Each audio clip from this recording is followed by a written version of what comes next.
పర్యటనలో ఉన్న నెతన్యాహుని అరెస్ట్ చేయాలి అంటూ మేయర్ జోహ్రాన్ మమ్దాని ఒక సంచలన డిమాండ్ చేశారు సార్. ఇప్పుడు పరిస్థితి న్యూయార్క్ మేయర్ వర్సెస్ నెతన్యాహు అన్న విధంగా ఉంది పరిస్థితి. ఎందుకు ఈ పరిస్థితి వచ్చింది? ఈ వ్యాఖ్యల్ని అసలు ఇప్పుడు సమస్య ఏంటంటే అసలు అంతర్జాతీయ క్రిమినల్ కోర్టు నెతన్యాహుపై అరెస్ట్ వారెంట్ ఎందుకు జారీ చేసింది అనేది ఇప్పుడు ఇష్యూ ఏంటంటే 2024 నవంబర్లో అంతర్జాతీయ క్రిమినల్ కోర్టు ఒక చారిత్రక ప్రకటన చేసింది. అంటే గాజా యుద్ధంలో తీవ్రమైన వార్ క్రైమ్స్ అంటే యుద్ధ నేరాలు జరిగాయి, హ్యూమనిటేరియన్ లాస్ ని పూర్తిగా ఉల్లంఘించారని ఆరోపిస్తూ ప్రైమ్ మినిస్టర్ నెతన్యాహుతో పాటు అప్పుడు Israel defence minister Yoav Gallant పైన ఒక అరెస్ట్ వారెంట్ ఇష్యూ చేసింది. ఈ వారెంట్ ప్రకారం ఐసీసీలో మెంబర్షిప్ ఉన్న ఏ దేశానికి నెతన్యాహు వెళ్ళినా ఆ దేశం ఆయన అరెస్ట్ చేసి కోర్టు ముందు నిలబెట్టాలి. దీంతో ఈ నెతన్యాహు విదేశీ పర్యటనల పైన ఎప్పుడు కూడా ఒక పెద్దకు వచ్చినప్పుడు వాళ్ళు ఆయన అరెస్ట్ చేయాలి కదా, ఆల్రెడీ అంతర్జాతీయ క్రిమినల్ కోర్టు ఆయనకు అరెస్ట్ వారెంట్ ఇచ్చింది కదా అన్న అంశాన్ని ఎక్కువగా అందరూ ప్రస్తావిస్తుంటారు. ఈ పరిస్థితులు మనకు ఉన్నాయి. అయితే ఇప్పుడు న్యూయార్క్ నగరంలో అడుగు పెడితే అరెస్ట్ చేస్తామంటే ఏంటి, అసలు నన్ను పట్టుకునే మగాడు ఎవరంటూ బెంజమిన్ నెతన్యాహు కామెంట్ చేశారు.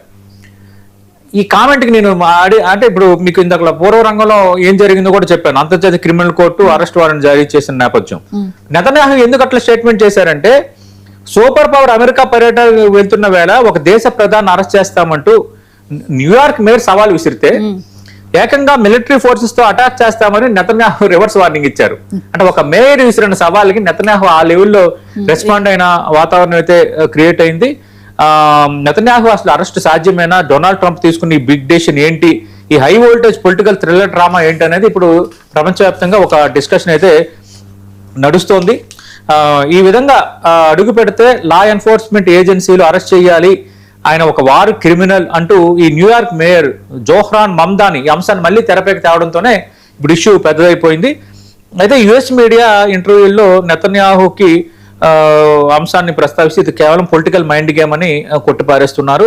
అలాగే నెతన్యాహు కూడా రాజకీయ పబ్బం గడపడానికి తన పేరు వాడుకుంటున్నారన్న వ్యాఖ్యలు అయితే చేస్తున్నారు. కానీ నెతన్యాహు ఇచ్చిన కౌంటర్తో ప్రపంచ దేశాలు కూడా షేక్ అయ్యాయి. మీరు ఏం చేస్తారు, మీ లెక్కలు తేలిస్తాను, నేను మిలిటరీ ఫోర్స్తో వస్తానని అనటం అనేది కొంత ఇంట్రెస్టింగే. ఇజ్రాయెల్కి చెందిన most dangerous and powerful special forces నేరుగా రంగంలో దిగుతాయంటూ ఆయన హెచ్చరించడం అనేది కొంత ఆసక్తికరమే.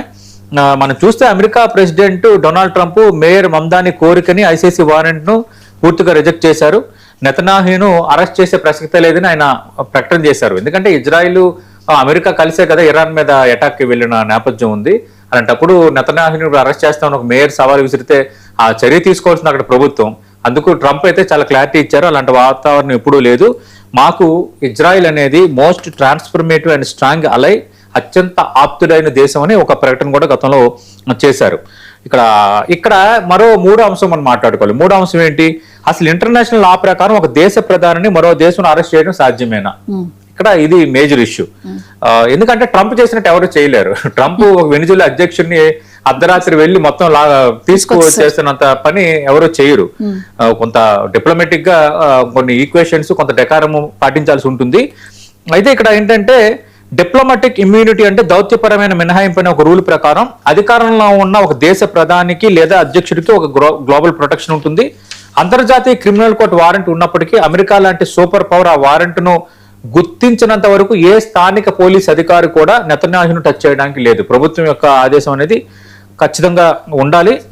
ఈ ఐసీసీ వారెంట్ జారీ చేసిన నెతన్యాహు మాత్రం అగ్రెసివ్ డిప్లొమసీని మాత్రం వదలడం లేదు. ఇప్పుడు అమెరికా పర్యటన ద్వారా తనేంటో ప్రపంచానికి మళ్ళీ నిరూపించుకోవాలని చూస్తున్నాడు. తన ఆపడం ఎవరి వల్ల కాదని చెప్తున్నాడు. ఏదైనా ఈ విధంగా వ్యాఖ్యలు చేయటం మరొకసారి ప్రపంచవ్యాప్తంగా ఒక కొత్త చర్చకు కారణమైంది.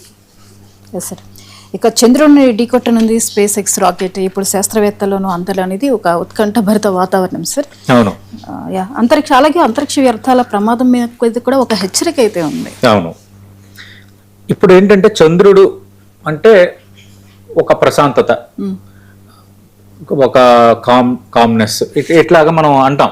చంద్రుడు అంటే ఒక వెన్నెల